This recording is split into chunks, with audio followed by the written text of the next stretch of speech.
नमस्कार दोस्तों, मेरा नाम है अभय सिंह और आपका स्वागत है आपके अपने YouTube channel current affairs for exam में। दोस्तों, अब हम इस डिटेल्ड इंटरनेशनल लेक्चर में एक ऐसे डेवलपमेंट पर फोकस करने जा रहे हैं जो देखने में एक छोटी टेरिटरी का इश्यू लगता है, लेकिन असल में ये Red Sea geopolitics, Middle East strategy, Africa politics, maritime security और ग्लोबल पावर कंपटीशन से डायरेक्टली कनेक्टेड है। टॉपिक है इजराइल का सोमालीलैंड को सॉवरेन स्टेट के रूप में रिकॉग्नाइज करना, जो 2025 में अनाउंस हुआ और जिसने पूरी इंटरनेशनल कम्युनिटी में इंटेंस रिएक्शन जनरेट किए हैं। इस टॉपिक को पढ़ना यूपीएससी के लिए इसलिए जरूरी है कि यह एक न्यूज़ में state recognition, sovereignty, self determination, static choke points, great power rivalry और इंडिया के इंटरेस्ट सबको एक साथ जोड़ देता है। 2025 में इजराइल ने ऑफिशियली अनाउंस किया है कि वो सोमालीलैंड को एक सोवरेन स्टेट और इंडिपेंडेंट स्टेट के रूप में रिकॉग्नाइज करता है।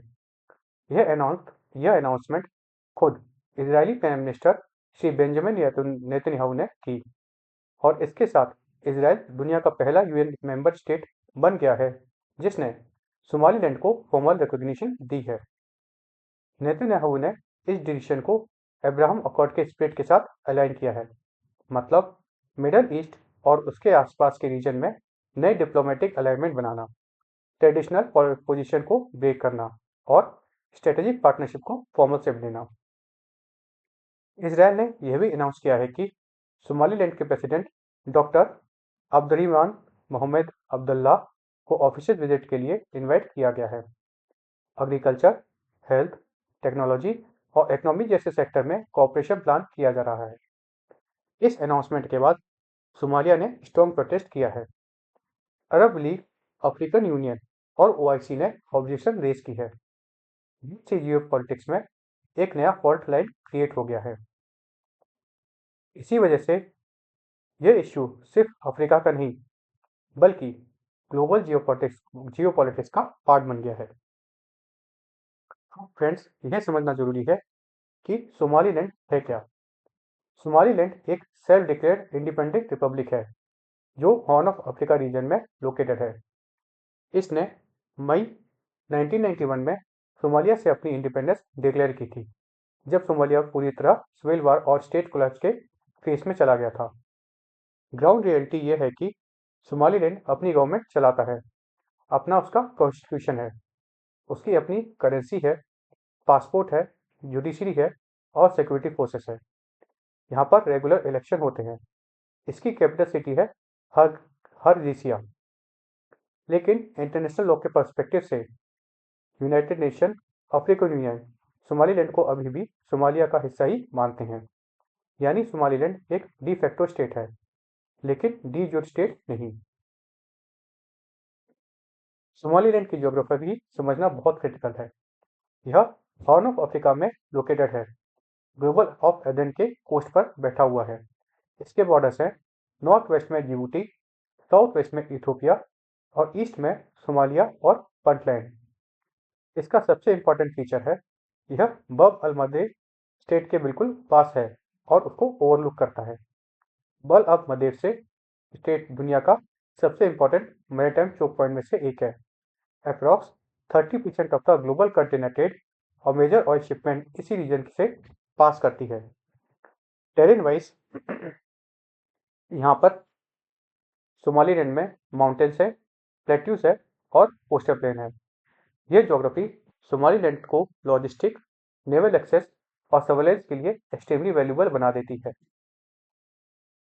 सोमालीलैंड का इंडिपेंडेंस का डिमांड कोई अचानक इमोशनल डिसीजन नहीं था, बल्कि इसे एक डीप हिस्टोरिकल बैकग्राउंड है। 1888 में सोमालीलैंड ब्रिटिश प्रोटेक्टोरेट के अंडर बना, जिसे ब्रिटिश सोमालिलैंड कहा गया। 26 जून 1960 को ब्रिटिश सोमालीलैंड इंडिपेंडेंट बना एज स्टेट ऑफ सोमालीलैंड। सिर्फ 5 दिन बाद 1 जुलाई 1960 को इसने वॉलेंटरी इटालियन सोमालीलैंड के साथ मर्ज किया और नया कंट्री बना सोमालिया। लेकिन मर्जर के बाद political marginalisation, power concentration Mogadishu में और नदर रीजन्स को नेगलेक्ट किया गया। इस कारण से 1960s, 1970s और 80s में प्रेसिडेंट सियाद बरे के रीजन में सोमालीलैंड रीजन पर सीवियर रिप्रेशन और बॉम्बार्डमेंट्स, डिस्प्लेसमेंट और ह्यूमन राइट अब्यूजेस किए गए और इसी वजह से 1991 में सोमालिया स्टेट कंप्लीटली कोलैप्स हो गई। इसी केओस के बीच सोमालीलैंड ने दोबारा इंडिपेंडेंस डिक्लेयर कर दी। 2001 में यहाँ रेफरेंडम किया गया और 97% से ज़्यादा लोगों ने इंडिपेंडेंस सपोर्ट की। यानी सोमालीलैंड का क्लेम हिस्टोरिकल, पॉलिटिकल और डेमोक्रेटिक एंडोर्समेंट पर बेस्ड है। सोमालीलैंड का गवर्नेंस मॉडल अफ्रीका के लिए काफ़ी यूनिक माना जाता है। इसकी कैपिटल हरजेसिया है।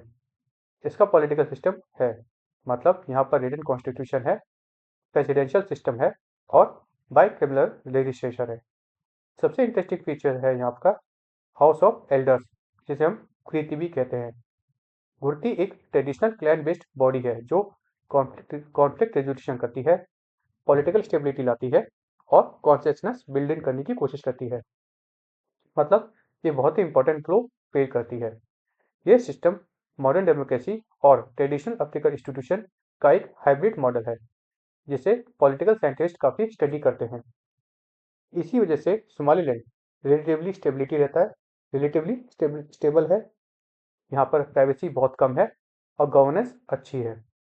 सोमालिया के बाकी रीजन्स के कंपैरिजन में दिखता है कि सोमालीलैंड बहुत ही कंपैरेटिवली किसी कारण से अच्छा है। सोमालीलैंड की economy largely livestock export पर डिपेंडेंट है। Gulf countries major stake market यहाँ पर है, लेकिन स्ट्रेटेजिक एसेट भी है। बरबेरा पोर्ट बरबेरा पोर्ट जो है वह गल्फ ऑफ एडन पर लोकेटेड है। इथियोपिया के लिए सी एक्सेस प्रोवाइड करता है और लैंड लॉक इथियोपिया के लिए काफी लाइफलाइन का काम करता है। इस पोर्ट को डीपी वर्ल्ड यूएई ऑपरेट और डेवलप करता है। डीपी वर्ल्ड यूएई की कंपनी है। यूएई ने यहाँ पर मिलिट्री पोर्ट और स्ट्रिप भी डेवलप किया है। कहाँ? बरबेरा में। यानी सोमालीलैंड एक रीजनल लॉजिस्टिक हब बनने की कैपेसिटी रखता है। सबसे इंपॉर्टेंट क्वेश्चन, इसराइल ने ऐसा क्यों किया? इस डिसीजन के पीछे मल्टीपल स्ट्रेटेजिक रीजन है। सबसे पहला रीजन है रेड सी और bulk of Madhya security. Israel अपनी शिपिंग और ट्रेड रूट्स को हौतीस और ईरानी प्रॉक्सीज से सिक्योर करना चाहता है। दूसरा रीजन है ईरानियन इन्फ्लुएंस को काउंटर करना। ईरान रेड सी रीजन में अपना प्रेजेंस बढ़ा रहा है और इसराइल सोमालीलैंड के थ्रू इंटेलिजेंस, सर्वेलेंस और लॉजिस्टिक के लिए एक नया फुटहोल्ड देख रहा है। तीसरा रीजन है अब्राहम एकॉर्ड्स का एक्सपेंशन, ट्रेडिशनल अरब कॉन्सियसनेस को बाईपास करना और नॉन अरब मुस्लिम रीजन के साथ टाइज बनाना। इसराइल के रिकॉग्निशन के बाद काफ़ी शार्प रिएक्शन देखने को आया है इंटरनेशनल कम्युनिटी में। सोमालिया इसे अपनी सोवेरेनिटी का वैल्यूएशन मानता है। क्यों? क्योंकि सोमालिया का मानना है कि सोमालीलैंड उसी का पार्ट है। इजिप्ट, टर्की और जिबूती ने ज्वाइंटली इसे रिजेक्ट किया है क्योंकि उनको रेड सी सिक्योरिटी पर कंसर्न है। अरब लीग, गल्फ कोऑपरेशन काउंसिल और ओआईसी अर्थात ऑर्गेनाइजेशन ऑफ इस्लामिक काउंसिल ने इसे रिकॉग्नाइज करके इलीगल कहा है। चाइना इसे चाइना टेरिटोरियल इंटीग्रिटी का सपोर्ट करता है और उसने कहा है कि वो सोमालिया के साथ खड़ा है और वो सोमालीलैंड को सोमालिया का पार्ट मानता है। टर्की भी अफ्रीका स्ट्रेटेजी पर इम्पैक्ट को देखते हुए सोमाली प्रोजेक्ट पर थ्रेट देखते हुए सोमालीलैंड को सोमालिया का पार्ट मानता है। अफ्रीकन यूनियन कोलियन बॉर्डर्स को प्रोटेक्ट करने की पॉलिसी रिपीट कर रहे हैं और उन्होंने भी सोमालीलैंड को सोमालिया का ही पार्ट माना है। इंडिया, हमारा देश भारत, अभी तक सोमालीलैंड को रिकॉग्नाइज नहीं किया है। सोमालिया की टेरिटोरियल इंटीग्रिटी भारत भी सपोर्ट करता है। इसराइल का यह मूव रेड सी जियोपॉलिटिक्स को पोलराइज करेगा। हॉर्न ऑफ अफ्रीका को ग्लोबल पावर राइवलरी का थिएटर बना देगा। Self determination versus territorial integrity debate को रिवाइव करेगा। अगर और कंट्रीज फॉलो करती हैं अफ्रीका में ह्यूज सप्रेस्ड डिमांड, एयू के प्रिंसिपल्स पर प्रेशर आएगा और सोमालिया की इंस्टेबिलिटी और डीपन हो सकती है।